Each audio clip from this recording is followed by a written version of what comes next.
Kalau ideal dalam Alkitab itu orang ayah adalah sebagai pemimpin dalam keluarga kita. Artinya ayah ini dapat mengajarkan firman Tuhan, dapat memperhatikan kehidupan rohaninya, bukan hanya diserahkan kepada guru atau kepada guru dalam sekolah, dalam gereja, dalam sekolah minggu kita.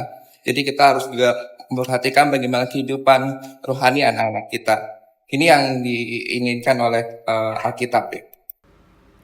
Shalom, minggu ini aku lagi menyelinap nih di persekutuan bapak-bapak alias Men Fellowship-nya GBF. Nah, bapak-bapak minggu ini sedang asik ngobrolin tentang bagaimana sih father figure yang ideal. Kalau tadi sebelumnya Mas Yanto udah kasih pembukaan. Nah, kalau menurut Alkitab, siapa yang bisa dijadikan contoh? Mas Yanto akan menjelaskan sedikit tentang Timotius dan Rasul Paulus. Gimana nih Mas? Timotius dan Rasul Paulus. Jadi kalau kita tahu bahwa Timotius itu adalah bapaknya seorang Yunani dan ibunya seorang Yahudi. Dari neneknya tuh orang Yahudi juga ya, dari ibunya ini. Bahwa pengaruh bapaknya dari Yunani ini kuat ya. Orang Yunani itu tidak boleh bersunat.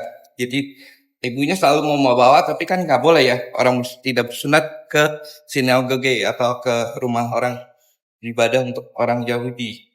Jadi kemudian Paulus mengangkat Timotius ini sebagai anak rohaninya, dan dia mengambil bagian yang baik ya.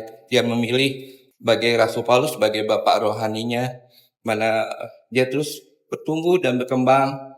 Kalau kita lihat luar biasa pelayanan Timotius, dia dipercayakan untuk memegang suatu gereja atau untuk pelayan-pelayan yang di gereja. Inilah gambaran seorang bapak yang secara rohani ya. Kita dapat lihat gambaran bahwa Paulus itu bisa terus mendidik anak ini supaya dia tidak takut sebagai anak muda untuk memberitakan firman Tuhan, tapi dia harus berani menghadapi mungkin penatua-penatua di gereja yang lebih tua lagi. Dia harus menyampaikan firman Tuhan. Inilah pelajaran yang baik untuk Paulus untuk mendidik Timotius sebagai anak rohaninya. Thank you Mas Yanto. Kalau figur ayah untuk Mas Yanto sendiri itu seperti apa? Bapak saya harus kadang-kadang traveling keluar dan saya sangat jauh gitu sama bapak saya, jadi saya lebih dekat dengan ibu saya gitu. Jadi untuk sosok ayah kadang-kadang saya sempat jauh gitu, nggak banyak mengenai bapak saya gitu. Tapi menjelang akhir dalam semasa pensiunnya itu saya malah lebih dekat gitu. Saya banyak bertukar pikiran dengan bapak saya sempat ngobrol lebih banyak gitu masa biaya pensiun timbang dia masih aktif dalam kerjaan. Ya, baik. Terima kasih Mas Yanto. Diskusi kita sore hari ini ya, hal-hal apa yang mungkin kita bisa tambahkan gitu ya kepada sosok ideal seorang ayah itu sebaiknya seperti apa sih gitu. Mungkin berdasarkan pengalaman kita masing-masing di keluarga kita masing-masing gitu ya. Mungkin bisa di-sharing. Mungkin mulai dari saya dulu. Kalau dari keluarga kami baru menjadi Kristen itu di atas saya, jadi di bapak sama ibu saya. Di generasi atasnya lagi masih belum Kristen. Jadi kalau dari keluarga bapak saya itu orang tuanya kakek saya, jadi orang tua yang pria itu sampai meninggalnya belum percaya. Ibunya, nenek saya, pada masa tuanya dia baru menjadi Kristen gitu. Jadi ceritanya mungkin cerita singkatnya, keluarga bapak saya itu ada 6 orang, ada salah satu yang percaya, terus kemudian dia menginjili seluruh keluarganya sampai akhirnya satu keluarga itu menjadi percaya Tuhan Yesus gitu ya. Orang tua saya sendiri, ayah sama ibu saya waktu menikah juga sama-sama belum percaya. Kemudian ya itu tadi dalam perkembangannya setelah ada anak yang ketiga, saya anak keempat ya. Jadi kakak saya yang di atas saya itu orang tua saya baru menjadi orang Kristen. Makanya kakak saya nomor 3 itu dikasih namanya Kristiana gitu, karena dia udah mengenal Christ Kristus gitu. Nah, kalau bicara masalah karakter, kalau dari kakek saya, otomatis karena dia belum percaya, ya, dan saya juga nggak mengenal terlalu banyak ya, karena mungkin saya kelas berapa SD gitu, kakek saya udah meninggal. Cuma yang saya dengar-dengar nih, dari kakek saya tuh dikenal, saya dengar ceritanya orang yang keras gitu ya, karena angkatan darat. Terus ada cerita, ya, saya bukan mau menceritakan aib keluarga saya cerita apa adanya. Jadi kakek saya itu setelah pensiun dari, belum pensiun sih katanya, dia mengundurkan diri gitu ya, udah lumayan waktu itu, udah kolonel, keluar, dia bikin usaha sukses, kaya raya. Jadi zaman dulu awal-awal kemerdekaan udah kaya raya, punya pabrik segala macam, punya rumah di mana-mana, tapi akhirnya biasa, tata harta wanita. Jadi akhirnya punya istri lagi, cerai lah sama nenek saya gitu. Tapi kan sebenarnya nggak dicerain. Kalau orang non Kristen kan boleh punya istri dua sebenarnya, cuma karena nenek saya nggak mau, jadi dia bisa. Jadi kalau dengar cerita dari bapak saya, itu bapaknya yang dia kenal ya, oh bapaknya orang yang keras, tegas, sukses gitu ya, karena dia tentara tapi sukses. Dan waktu di masa tuanya dia akhirnya kembali ke nenek saya, makanya itu yang saya kenal gitu ya, karena kakek saya setelah masa tuanya dia kembali ke nenek saya, dan dia akhirnya sampai meninggalnya masih sama nenek saya. Nah, cuma dengan latar belakang seperti itu, saya merasa bahwa bapak saya tentu tidak memiliki figur ayah yang ideal ya. Karena kan bapaknya seperti orang, bukan orang percaya. Tapi kalau saya melihat bapak saya sendiri, dengan berangsur-angsur saya semakin dewasa, saya melihat bapak saya itu bukan sosok yang ideal juga. Artinya bukan orang yang sempurna gitu. Saya tahu kelemahan-kelemahan dia orangnya juga pemarah. Cuma yang saya lihat adalah dia orang yang berubah gitu. Jadi waktu saya lahir, keluarga kami udah Kristen.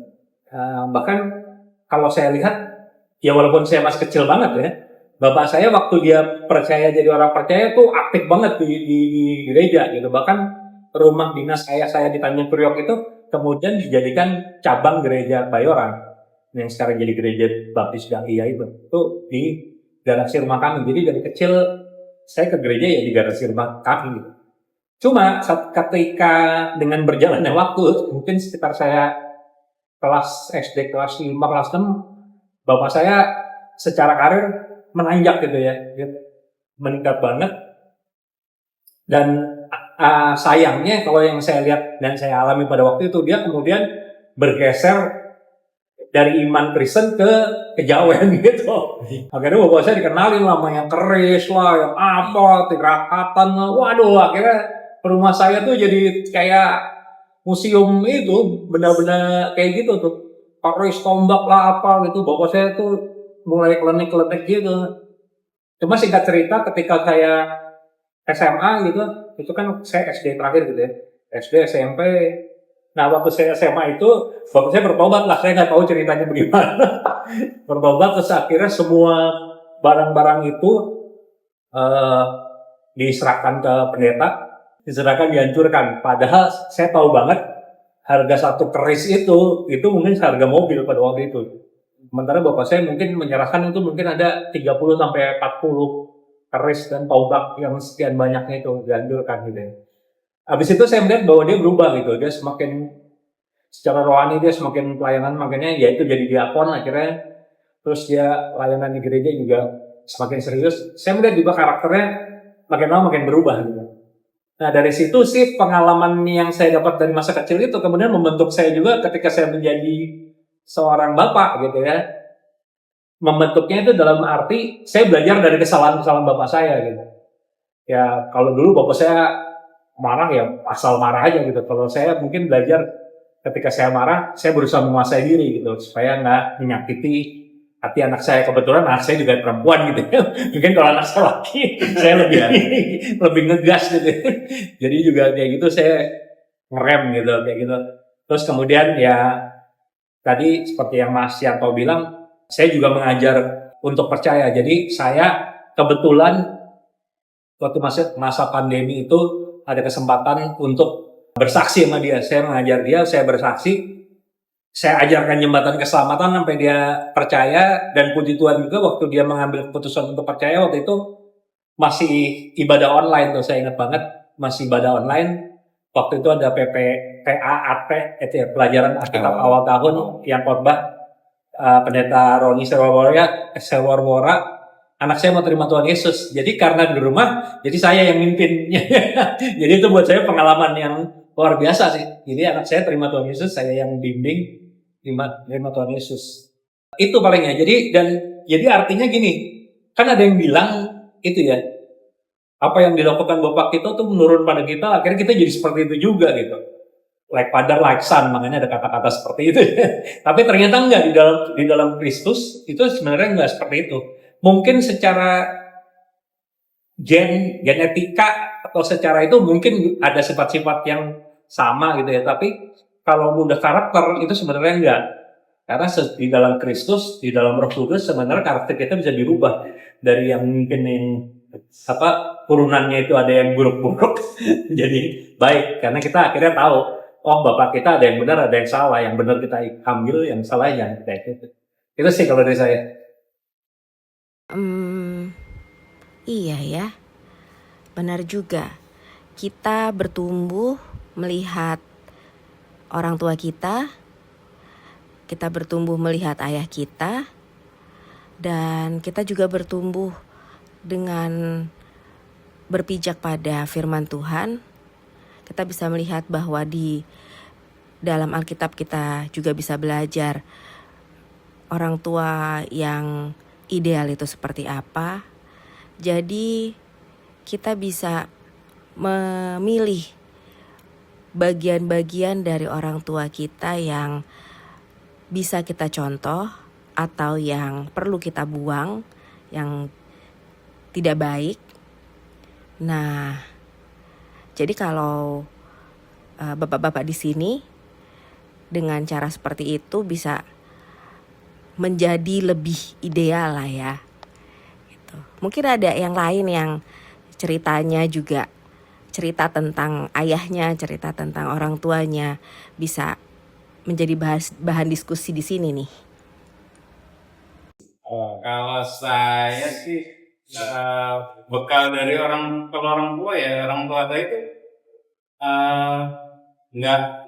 nggak Kristen rohani banget gitu loh, bangetnya gitu. Jadi ya di Kristen karena juga udah karena menikah baru Kristen gitu ya.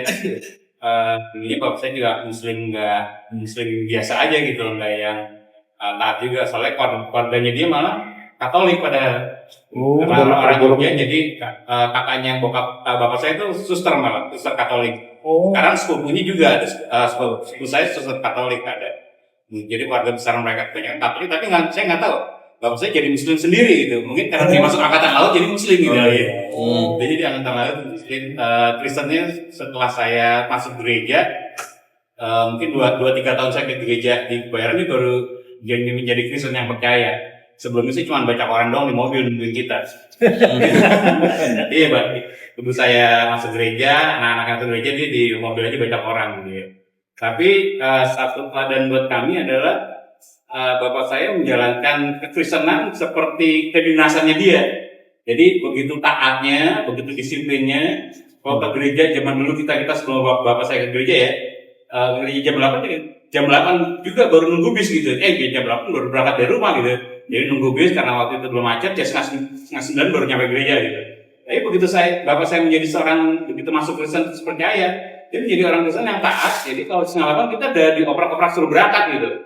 Setengah 8 udah suruh berangkat, terus disuruh baca Alkitab, tapi baca Alkitabnya nggak seluruh keluarga. Jadi maksudnya pokoknya kamu baca Alkitab tiap hari, renungan tiap hari. Dia bilang saya dan ibu sebagai orang tuanya mendoakan kalian gitu kan. Emang sih kalau saya lihat sekali saya lihat pagi-pagi bangun, saya ngeliat ibu bapak saya berdoa dan nggak nyangkanya didoain anak-anaknya loh. Ternyata di tengah-tengah biasa-biasa aja yang kita anggap Kristenannya gitu ya. Dan terus saya juga terakhir saya masih sama ibu saya itu, ada bapak saya juga, saya tanya waktu bapak di WhatsApp, saya bilang apa ya? Kok nggak ada doa bareng sih gitu? Pagi-pagi, kalau pagi-pagi saya bilang gini, pagi-pagi jangan bengong kerja gitu kan. Terus saya bilangin, kok kita suruh mesti kerjain lah nyapu, ngepel, ngepel, cepet mandi terus berangkat sekolah gitu ya. Kok kita nggak diajak doa bareng sih gitu? Kok nggak bentar pagi-pagi bukannya baca Alkitab, tapi sebenarnya kerja gitu kan? Itu bisa bilang, nah kayak gitu kan udah nggak diajarin lagi kalau motor pagi-pagi dibangun baca Alkitab udah terus sendiri lah. Gitu. Nah, jadi yang kayak gitu yang saya coba turun niat saya emang waktu nanti nikah saya akan coba turunin itu ke anak saya. Jadi saya nggak dorong, saya cuma ajarkan. Ibu saya juga mengajarkan. Waktu ke bapak saya dia bilang di depan anaknya, Pak, kalau kita nggak percaya Tuhan Yesus, nanti kita semua masuk surga, bapak enggak. Gitu doang. Nah pendapatnya bapak saya versinya Muslim, kalau pendengar teman-temannya, maksud kalian nggak bisa menyelamatkan saya dari neraka sih gitu ya. Nggak bisa Pak, gitu dari ibu saya. Oh gitu ya, gitu kan. Ya itu kan suatu dia belum percaya, akhirnya dia masih percaya dia baptis gitu ya. Terus satu lagi yang ini emang warga kami sederhana, tapi satu prinsip ibu saya ini yang benar-benar nggak saya kira gitu, nggak saya sangka. Dia dengan seorang suaminya kerjanya biasa aja, pensiunan angkatan laut, dia cuma menyisihkan hasilnya, terus dia memberi bekal kepada kami yang laki-laki punya rumah 3. Enggak laki-laki sih, semuanya punya rumah 3. Kalau dia nggak mau ya nggak apa-apa lah, itu kita kontraktif. Dan dapat semua dari kita, dia nggak bilang dia akan nikahkan di gedung, tapi dipastikan ada rumah 3 buat kalian. Itu ya dia juga melekat buat saya ya saya juga coba kasih ke anak saya kayak gitu. Jadi kalau tentang kerohanian sih cuma kasih mereka ini loh, Yesus kan juru selamat. Udah fix itu aja, jangan coba-coba kemana. Wah, ternyata bapak-bapak di sini banyak yang berlatar belakang dari keluarga yang dulunya belum percaya kepada Tuhan Yesus ya. Apa ada lagi yang punya cerita serupa? Saya itu dibesarkan, bapak saya Muslim, ibu saya Katolik. Jadi ya pendidikannya, mereka nangkep ya kalau figur seorang ayah, lu harus bisa ikutin keluarga, terus berjuang untuk di dalam ayah sebagai esbar atau sebagai umat. Itu saya belajar setelah menikah. Thank you buat sharingnya. Kalau bapak-bapak yang memang berasal dari keluarga Kristen sejak dahulunya, gimana ceritanya? Kalau saya, pengalaman saya untuk ayah saya, dia memberi contoh selalu.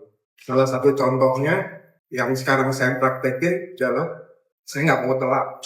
Soalnya ayah saya itu udah ke gereja, tapi karena trafficnya itu macet, jadi terlambat, dia nggak akan masuk ke gereja. Dia pulang lagi. Itu yang membekas pada saya. Jadi saya selalu datang itu lebih awal, nggak pernah terlambat. Saya nggak pernah terlambat. Tapi anak-anak saya itu yang kasihan, karena kalau terlambat, ya mereka tahu resikonya itu saya ngebut. Saya ngebut gimana caranya nggak terlambat gitu.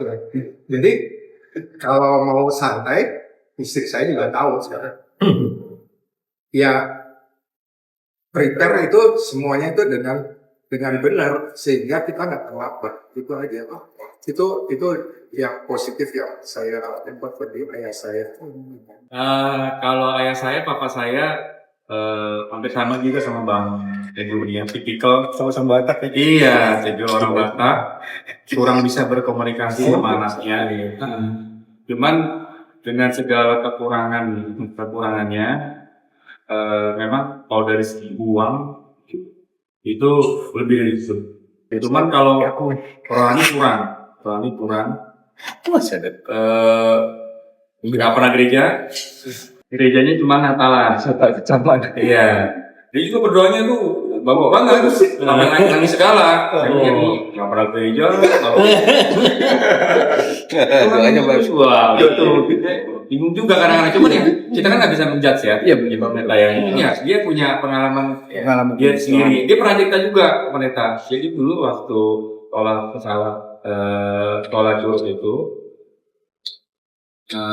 karena waktu itu opung itu udah meninggal, jadi teknologi mereka kurang bagus lah. Waktu zaman opung masih ada lumayan, cuma setelah opung nggak ada jadi kurang bagus. Dia mengangkat adik-adiknya mereka nggak sekolah kan. Jadi waktu ujian itu dulu tuh di curugnya artinya dua ordai, nggak ada remedial.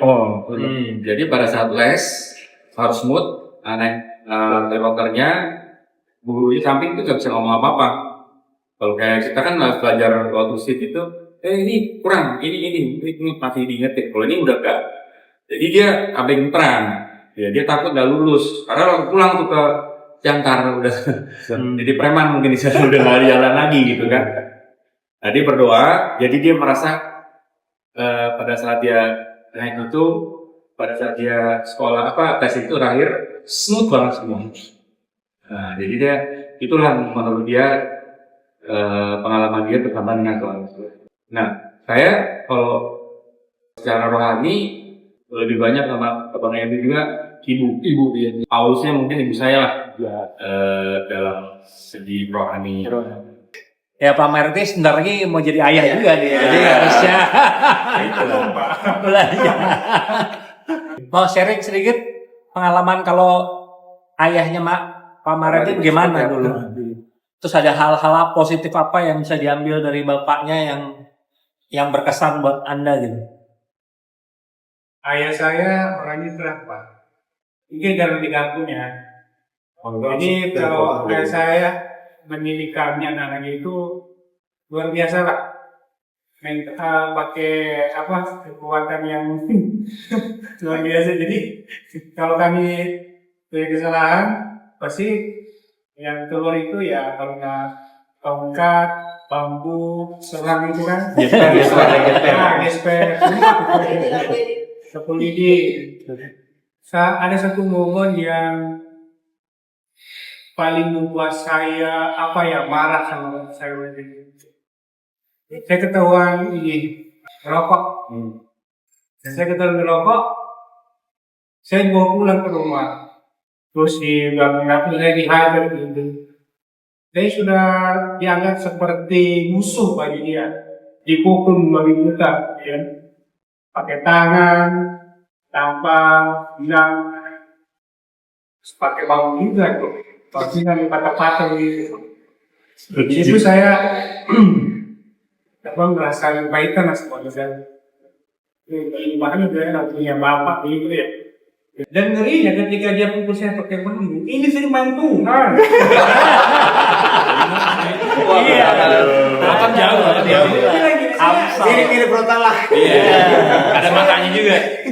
Saya mendidik kalian dengan seperti ini, itu sesuai firman Tuhan, datang di firman Tuhan, Tuhan mengajarkan begitu seperti itu. Saya tidak bersalah kalau saya mukul kalian. Ya.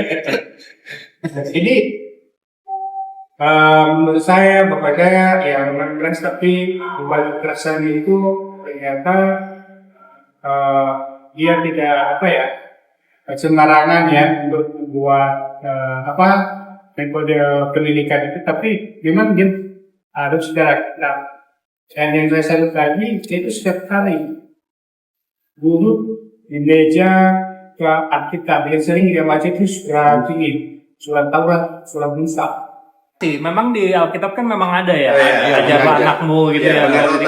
Nah, tapi kan dengan berkembangnya zaman gitu kan, itu udah nggak boleh sebenarnya kan, kekerasan fisik gitu. Apakah Alkitab masih tetap relevan ya itu ya? Ayat itu itu bisa jilid kedua. Sejam nih. Karena makanya itu boleh nggak sampai sekarang kita pukul anak kita gitu. Nah, iya. Makanya itu seri 2. Itu seri 2-nya. Seri 2. Wah, seru nih, bakal ada lanjutannya. Tungguin ya lanjutannya. Tapi sebelum kita akhiri obrolan kita ini, kan kebetulan ada Pak Pendeta juga nih di sini. Yuk kita dengerin gimana sih figur ayah yang ideal ini versi Pak Pendeta. Gimana Pak?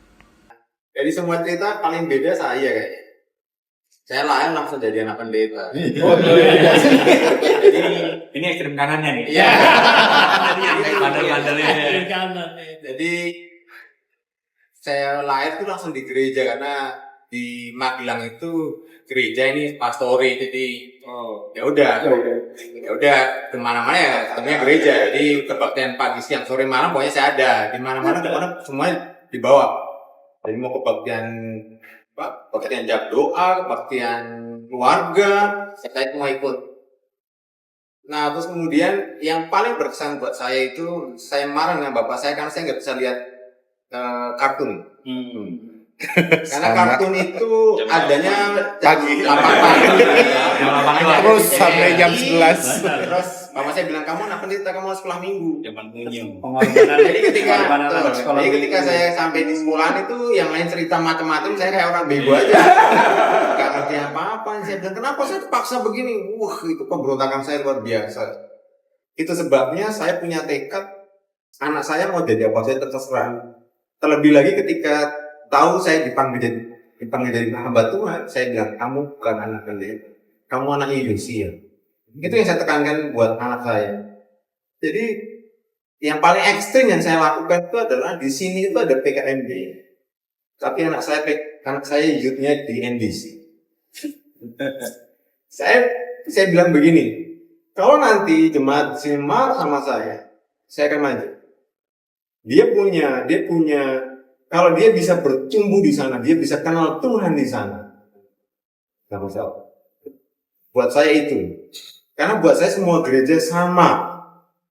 Jadi kalau kamu bisa bertumbuh di sana, di sana. Nah itu yang kemudian yang saya trauma itu yang kemudian saya balik buat anak saya. Jadi anak saya, kamu harus ketemu dengan Tuhan dengan cara kamu. Nah sekarang yang menjadi poin penting, kenapa saya bangga jadi anak pendeta? Apa yang menjadi teladan dari bapak saya itu adalah imannya. Saya nggak tahu bagaimana, tapi iman dia itu buat saya itu sosok yang luar biasa. Yang paling menarik itu ketika dia mau pensiun, punya rumah, tapi rumahnya itu nggak ada. Kami harus pindah, tapi belum ada langit-langit dan belum ada keramik lantainya. Saya bilang sama bapak saya ini tinggal 2 bulan kita mau pindah, tapi masih pasir, masih tanah. Bapak saya bilang tenang. Pasti nanti ada. Dengan wajah yang polos biasa gitu, datar gitu, enggak berdoa enggak, tapi dia bilang begini, pasti ada. Itu dengan ada keyakinan yang membuat saya bilang, wah gila nih, masa sih begini? Itu saya udah kuliah jadi. Tapi bener, sebelum kayak masuk langit-langit itu dan lantai itu ada yang masangin ada. Imannya hebat banget ya. Nah, kemudian ternyata kurang kamarnya. Jadi itu kamar satu lagi buat kakak saya di belakang. Dan bapak saya bilang, kita mau buat kamu. Saya tanya, punya uang? Enggak. Oke, gimana? Udah tenang. Pokoknya tidak ada kamar. Dan benar, batu itu datang pagi-pagi. Jadi kami berdoa pagi. Tahu-tahu ada truk masuk ke gereja. Terus kita bilang, kenapa truk ada masuk gereja? Ternyata ada anggota gitu, Pak.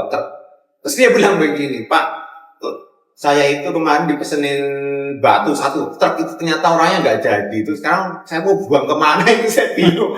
Udah subuh-subuh gini daripada saya pusing muter-muter nggak tahu buang kemana, saya ke gereja gitu. Bapak saya bilang, oh saya gitu Pak. Oh ya udah, saya antar ke rumah Pak Pendeta.